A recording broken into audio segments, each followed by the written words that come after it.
Hey guys, it's Jason with Kentucky Sustainable Living.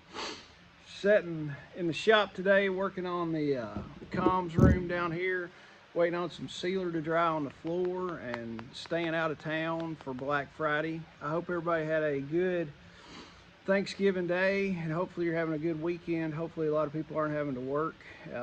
Hopefully if you're out Black Friday shopping, you're finding the good deals. I'm staying out of town today for sure. I don't want to get in that mess, but I was sitting down here, like I said, waiting for some sealer to dry on the floor. Read up a little bit more on the railroad strike that's supposedly looming right now. I dug into that a little bit more. This is what I've got as far as I know and from what I've read from different places. Apparently, there's 4 railroad unions that have aligned for a potential strike. Places are saying December 5th, some places are saying December 9th. I'm not 100% sure on which one that'll be. And then what they do in preparation for a strike, they start planning 7 days ahead is when stuff starts. I'm reading off my notes that I was taking for it. Chemicals and hazardous materials take first priority to get delivered. Those transportations stop 96 hours before the strike happens. One of the big things with the chemicals is chlorine for drinking water and for drinking water for the water treatment plants to purify that. So they said they could have a hard time getting chlorine for the water treatment plants for drinking water. That's one thing. I mean, you can't live very long without water. So I would advise everybody, go ahead and stock up on some more water. Look at your water stocks that you've got right now. Make sure you've got some drums filled up, 55-gallon drums, food grade ones. That would be a great thing to know that you've got 55-gallon drums stored full of water. I know a lot of people are on wells and they're like, oh, it doesn't affect me. That's great. I don't have a well here. We rely on water catchment for our emergency water if the taps don't work. But store up some more water. Get some more bottled water, but be thinking about that because it'd be in chlorine. If it stops running, will be in short supply for the water treatment plants. And some of the stuff I was looking at, the railroads haul 40% of the nation's freight. So if the rails stop right there, 40% of the national freight will stop to a grinding halt. That'll affect a lot of things right there.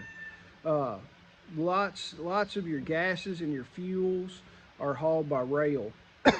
So it might be a good time, extra fuel for your generator, extra propane for your house. I know some people heat with fuel oil.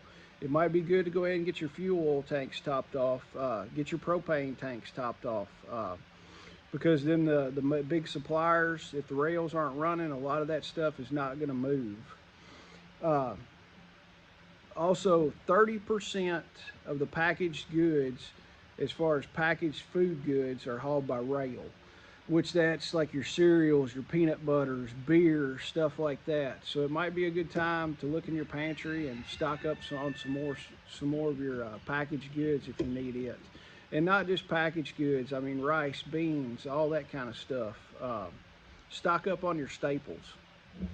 And a lot of the raw ingredients that are brought into like a Kellogg's plant, for instance, they rely on freight. They're getting freight cars of raw ingredients, your grains and stuff like that. And I think they said they keep like a 2 to 3 day supply of raw ingredients at those processing plants. So if they stop 2 to 3 days later, they're out of raw materials to make your cornflakes or whatever they're making there. So just be mindful of that. If there's something you really like and you don't have a lot, go and get some more of it. I would advise you. Another thing, a lot of the animal feed producers, they rely on shipments of grain and stuff like that by rail. So a lot of your food stuffs for animal feeds move by rail.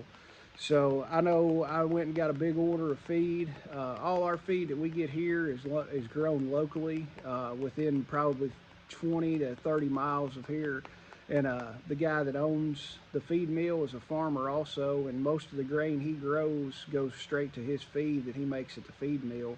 But I went ahead and got some extra feed, probably go get some more Monday or so. But animal feed, go ahead and look at that, and we all know what the price of animal feed's doing. But another thing, and I've done some videos on it, find some places, some restaurants, some schools and stuff like that to supplement your animal feed. I mean, it'll just cost you a little bit of time, most of the time, and a little bit of gas money to go pick up these feeds. Go and talk to the people about it, but be ready to hear no a bunch. And honestly, go ahead and, if they tell you no, go in there when they're closed and stinking dive in the damn dumpster and get it. I mean, it's free food, and some of the stuff they're throwing away, it's ridiculous what they're doing.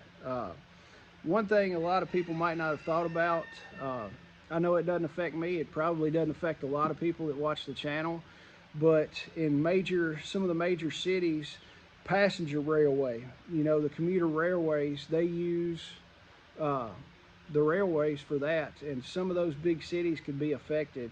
I couldn't find a percentage of how many would be, but some of your bigger cities can be affected, that those rail yards, those railways will be shut down for commuter traffic also. Like I said, it probably doesn't affect most of the people that watch the channel, but in big cities, it could have a major hiccup on commuters and everything. Of course, there's some estimates. They're saying around $2 billion a day could be lost in the economy if the railways shut down. So just think about that. $2 billion a day is what could affect the nation with that. Of course, Congress can still step in, and you know, when they step in, they do amazing things and really fix problems for us. We can see what's going on now and all the problems that they fixed for us, and it's great utopia that we're living in now. But I just wanted to come and tell everybody kind of what was going on with the rail strike, as I was sitting here taking a few minutes, relaxing and reading up on it. But like I said, I hope everybody had a great and wonderful Thanksgiving. I hope you're having a good Black Friday and a good weekend the rest of the time. Just be aware of what's going on. That's why I'm telling you this. I'm not trying to scare anybody into going out and buying all kinds of stuff that you don't need. But just be aware, be alert, and know what's going on around you. If you found anything useful, I hope you like and subscribe, and I'll talk to you later. Thanks.